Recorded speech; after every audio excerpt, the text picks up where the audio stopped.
Hi friends, welcome to my channel. ഇന്ന് ഞാൻ ഉണ്ടാക്കുന്നത് ചാള തിളപ്പിച്ചതാണ് കേട്ടോ. അതിനായിട്ട് ഞാൻ ചെറിയ ചാളയാണ് കിട്ടിയത്. ചെറിയ ചാള കഴുകി വൃത്തിയാക്കി എടുത്തിട്ടുണ്ട്. ഇതിനായിട്ട് ചുവന്നുള്ളിയാണ് നല്ലത്. ഒരു 10-15 ചുവന്നുള്ളി, 4 ചെറിയ വെളുത്തുള്ളി, ഒരു ചെറിയ കഷ്ണം ഇഞ്ചി, ഇതെല്ലാം നമുക്ക് ചതച്ചെടുക്കാം. ചട്ടി ചൂടായിട്ട് നമുക്ക് വെളിച്ചെണ്ണ ഒഴിച്ചു കൊടുക്കാം കേട്ടോ.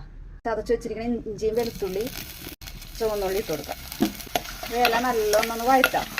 നല്ലോണം ഒന്ന് വാടി വരട്ടെ. ഉള്ളി നല്ലോണം വാടി വന്നാൽ നമുക്ക് ചതച്ചമുളക് ഇട്ട് കൊടുക്കാം കേട്ടോ. 1.5 ടേബിൾ സ്പൂൺ ചതച്ചമുളക് ഇട്ട് കൊടുക്കുന്നുണ്ട്. ആടി വരുന്ന സമയം കൂടെ നമുക്ക് ഒരു പകുതി തക്കാളി എടുക്കുന്നുണ്ട് കേട്ടോ, ചെറുതായിട്ട് കഴിഞ്ഞത്. അതൊന്ന് ഇട്ട് കൊടുക്കാം. ഈ കറിക്ക് വേണ്ടി ഞാൻ പുളിക്ക് വേണ്ടി ഉപയോഗിക്കുന്നത് തക്കാളി വിനാഗിരിയാണ് കേട്ടോ. തക്കാളി നല്ലോണം ഇതിനകത്തിറന്ന് ഉടയട്ടെ. തക്കാളിയൊക്കെ നല്ലോണം വെന്തുടഞ്ഞ് വന്നിട്ടുണ്ട്. നമുക്കിന് 1/4 ടീസ്പൂൺ മഞ്ഞൾപ്പൊടി ഇട്ട് കൊടുക്കാം. പൊടി ഒന്ന് മൂത്തുവരും, മഞ്ഞൾപ്പൊടി ഒന്ന് മൂത്തുവരും. അതിനകത്തേക്ക് നമുക്ക് വെള്ളം ഒഴിച്ചു കൊടുക്കാം കേട്ടോ, ആവശ്യത്തിനുള്ള. കറിക്ക് ആവശ്യമായ ഉപ്പിട്ട് കൊടുക്കാം. തിളക്കട്ടെ. കുറച്ച് കറിവേപ്പില ഇട്ട് കൊടുക്കാം കേട്ടോ. കറി തിളച്ചിട്ട് നമുക്ക് കഴുകി വെച്ചിരിക്കുന്ന മീൻ ഇട്ട് കൊടുക്കാം. കറി ഒന്ന് ചുറ്റിച്ച് കൊടുത്തിട്ടുണ്ട്. ഇനി ഒന്ന് തിള വരട്ടെ കേട്ടോ, നല്ലോണം വെന്ത് പറ്റി വരട്ടെ. ലാസ്റ്റ് നമുക്ക് കുറച്ച് വിനാഗിരി കൂടി ഒഴിക്കാം പുളിക്ക് വേണ്ടി. തക്കാളി ഇട്ടിട്ടുണ്ട്, എന്നാലും ഒരു അല്പം വിനാഗിരി ഒഴിച്ചു കൊടുക്കാം.